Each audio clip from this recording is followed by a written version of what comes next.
তৈরি করব একদম নতুন রেসিপি লোটে মাছের ঝাল। আপনারা পুরো রেসিপিটা দেখুন আমরা কিভাবে তৈরি করছি লোটে মাছের ঝাল। বন্ধুরা, শিলা রান্নাঘরে আপনাদের সবাইকে স্বাগত।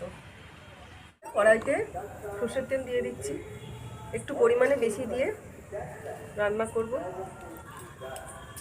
তেলটা গরম হয়ে গেছে, পেঁয়াজ কুচিটা দিয়ে দেবো।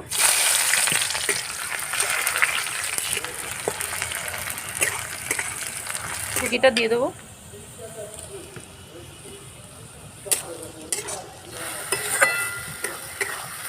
মিডিয়াম আছে কষাতে হবে মশলাটা। এবার দিয়ে দেবো।